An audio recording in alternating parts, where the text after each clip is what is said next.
Hello students, તો આજનો આપનો ટોપિક છે એ છે ચેપ્ટર નંબર 2 નો ખૂબ જ સરળ અને એકદમ સહેલો ટોપિક. કોઈ પણ પ્રકારનો ટાઈમ વેસ્ટ ન કરતા આજના ટોપિક ઉપર સીધા આગળ વધીએ. તો ટોપિક છે તમારી પાસે વિદ્યુતભાર તંત્રને લીધે વિદ્યુત સ્થિતિમાન.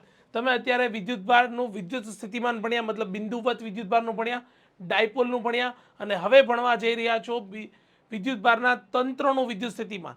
બરાબર. અને એકચ્યુઅલી આમ જોવા જાવ તો આ તો તમારા સંપાતપણાનો સિદ્ધાંત જ છે. તમે ચેપ્ટર નંબર 1 ની અંદર જે વિદ્યુતભારના તંત્રને કારણે જે વિદ્યુત ક્ષેત્ર શોધ્યું હતું, બરાબર, એવી જ રીતે અહીંયા વિદ્યુતભાર તંત્રને કારણે તમે શોધવા જઈ રહ્યા છો વિદ્યુત સ્થિતિમાન. તો જોઈ લો, તમારી સામે એક આકૃતિ છે કે જેમાં કાર્ટેશિયન યામ સિસ્ટમની અંદર એક્સ, વાય અને ઝેડ અક્ષ તમને આપેલા છે, અને Q1, Q2, Q3 અને Q4 ચાર વિદ્યુત ભારોનું તંત્ર છે. બરાબર. તમારી પાસે અહીંયા બિંદુવત વિદ્યુત ભારો જે છે એ Q1, Q2, અહીંયા ત્રીજો વિદ્યુત ભાર Q3 અને Q4. આ ચારે ચાર વિદ્યુત ભારોને કારણે ઉદ્ગમ બિંદુ ઉપર આવેલું જે છે એ બિંદુ P છે. આ બિંદુ P પાસેનું વિદ્યુત સ્થિતિમાન એટલે કે તમારે V ઓફ P જે છે એ શોધવાનું છે. એ તમે જાણો જ છો કે વિદ્યુત સ્થિતિમાન અગેઇન કઈ ભૌતિક રાશિ છે, તો કે એક અદિશ ભૌતિક રાશિ છે. એટલે માત્ર આપણે એના મૂલ્યની જ ચર્ચાઓ કરશું. ચલો, ક્લિયર છે આટલી વસ્તુ? હવે એક વાતનો બહુ સિમ્પલ ફોર્મની અંદર ગાઈઝ મને આન્સર આપી દો.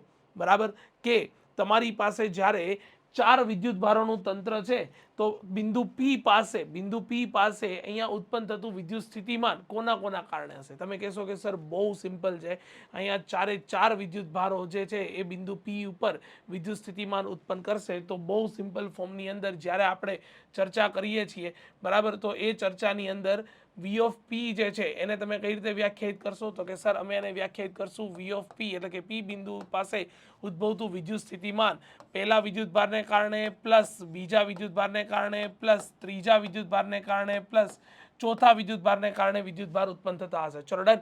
મતલબ વિદ્યુત સ્થિતિમાન જે છે એ ઉત્પન્ન થતું હશે. તો બસ બહુ સિમ્પલ છે. જ્યારે આટલા બધા વિદ્યુત ભારને કારણે વિદ્યુત સ્થિતિમાન ઉત્પન્ન થાય છે તો તમારે માત્ર ને માત્ર અહીંયા વ્યાખ્યાયિત કરવું જોઈએ કે V of P is equal to બોલો પહેલા વિદ્યુત ભાર એટલે કે બિંદુવત વિદ્યુત ભારને કારણે ઉત્પન્ન થતું વિદ્યુત સ્થિતિમાનનું સૂત્ર શું? તો કે sir KQ by R. Obvious છે કે R1 જેટલા અંતરે જ્યારે Q1 વિદ્યુત ભાર પડેલો છે તો એના કારણે ઉત્પન્ન થતું વિદ્યુત સ્થિતિમાન કે Q1 બાય શું લખી શકાય? તો કે R1 ક્યાં? તો કે P પોઈન્ટ ઉપર, એટલે R1P પ્લસ શું લખી શકાય? બીજાને કારણે કે Q2 બાય શું લખી શકાય? R2P પ્લસ ત્રીજાને કારણે શું લખી શકાય? કે Q3 બાય શું લખી શકાય? R3P અને ચોથાને કારણે બોલ શું લખી શકાય? કે Q4 બાય શું લખી શકાય? R4P. લો, ડન. સિમ્પલ છે. આટલી વસ્તુ ખબર પડે છે. તો આ હતું તમારું બિંદુવત વિદ્યુત ભારોને કારણે બનતા તંત્રને લીધે કોઈ એક ચોક્કસ બિંદુ પાસે ઉત્પન્ન થતા વિદ્યુત સ્થિતિમાનનું સૂત્ર. અલગથી વિડીયો એટલા માટે બનાવું છું કારણ કે એકદમ સહેલો ટોપિક છે, નાનો ટોપિક છે, બરાબર, કોઈની સાથે મર્જઅપ ના કરી શકાય, પરંતુ કોન્સેપ્ચ્યુઅલ બેઝ એકદમ સરળ છે, સિમ્પલ. તમે જે સંપાતપણાનો સિદ્ધાંત ભણીને આવ્યા છો એ જ સંપાતપણાનો સિદ્ધાંતનો સીધો ઉપયોગ કરવાનો છે. ચલો ડન. સંપાતપણાનો સિદ્ધાંત કોના માટે અહીંયા વાપરશું? તો કે સર અહીંયા તમે વાપરશો વિદ્યુત સ્થિતિમાન માટે. તો અહીંયા જે બિંદુવત વિદ્યુત ભારોને કારણે ઉત્પન્ન થતું વિદ્યુત સ્થિતિમાન છે એ વિદ્યુત સ્થિતિમાન જે છે એ તમે સંપાતપણાના સિદ્ધાંતથી તમે અહીંયા ભણી ચૂક્યા છો. ચલો ડન. ક્લિયર છે? આટલી વસ્તુ ખબર પડે છે, સમજાય છે? બહુ જ ઇઝી છે, કશું નથી. જો એક્ઝામમાં પૂછાય 2 મિનિટ માટે આંખ બંધ કરવાની અને ભગવાનને થેન્ક યુ કહેવાનું કે આટલો સરળ એવો ટોપિક 2 માર્ક્સની અંદર તમને પૂછી લીધો. ચલો, ક્લિયર છે? સમજાઈ જાય છે?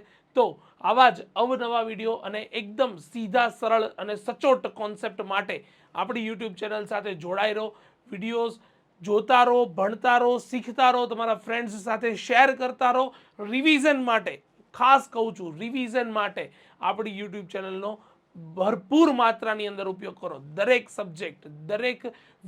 સબ્જેક્ટના દરેકે દરેક ટોપિક, ખાસ કરીને ફિઝિક્સ, કેમેસ્ટ્રી, બરાબર, આવા જે અઘરા લાગતા વિષય છે, બરાબર, એના દરેકે દરેક ટોપિકના ખૂબ જ સરળ ફોર્મની અંદર રિવિઝન કરતા રહો ગાઈઝ. ચલો done. Thank you so much guys. Thank you so much.